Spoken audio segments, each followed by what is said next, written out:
আজ সুপ্রিম কোর্টে 26,000 চাকরি প্রার্থীর ভাগ্য নির্ধারণ 22 লক্ষ ওএমআর শিট মামলা শুনানি হবে ঠিক দুপুর 2টোর সময়। কি বিষয়বস্তু না, 2016 সালের এসএসসির পরীক্ষার প্রায় 22 লক্ষ ওএমআর শিট প্রকাশের মামলাটি এক গুরুত্বপূর্ণ মোড়ে এসে দাঁড়িয়েছে। সম্প্রতি সুপ্রিম কোর্ট এই মামলা শুনানির জন্য দিন ধার্য করেছে, যা পশ্চিমবঙ্গের প্রায় 26,000 চাকরি প্রার্থীর ভাগ্য নির্ধারণ করতে পারে।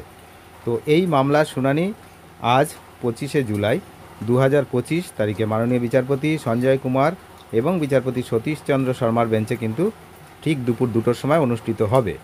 এই মামলাটি মূলত দুটি পৃথক আবেদনের সঙ্গে যুক্ত।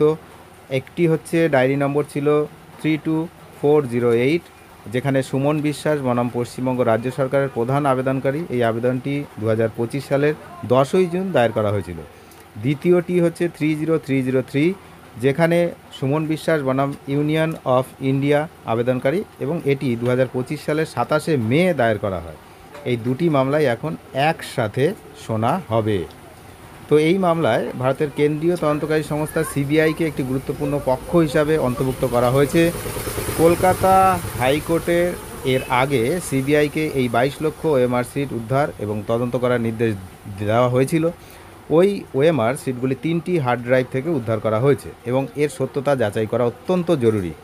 সুপ্রিম কোর্ট এই ওএমআর সিটগুলির সত্যতা নিয়ে প্রশ্ন তুলেছে এবং সিবিআইয়ের শংসাপত্র এবং মামলা নিষ্পত্তির জন্য অত্যন্ত গুরুত্বপূর্ণ হবে যেটা।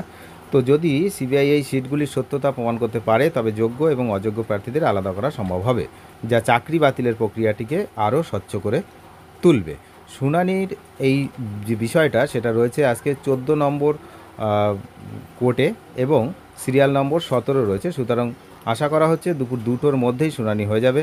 আবেদনকারীরা একটি স্থগিতাদেশে আবেদন করেছে, যা নতুন নিয়োগ প্রক্রিয়াকে আপাতত বন্ধ করা হয় এই বিষয়ে কিন্তু আবেদন করা হয়েছে।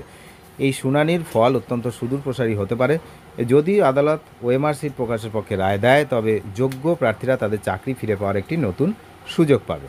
আর অন্যদিকে যদি সিটগুলির সত্যতা প্রমাণ করা না যায়, তবে পুরো নিয়োগ প্রক্রিয়ায় আরও জটিল যেটা হয়ে যাবে এবং এই 26,000 চাকরির মধ্যে যারা যোগ্য তাদের চাকরি ফেরত পাওয়ার আশঙ্কাও কিন্তু কমে যাবে। দেখা যাক কি হয়। আমরা দুপুর 2টোর দিকে নজর রাখছি, আপনারা নজর রাখুন। চ্যানেলে যারা নতুন তারা অবশ্যই চ্যানেলটিকে সাবস্ক্রাইব করে সঙ্গে থাকবেন। Thank you.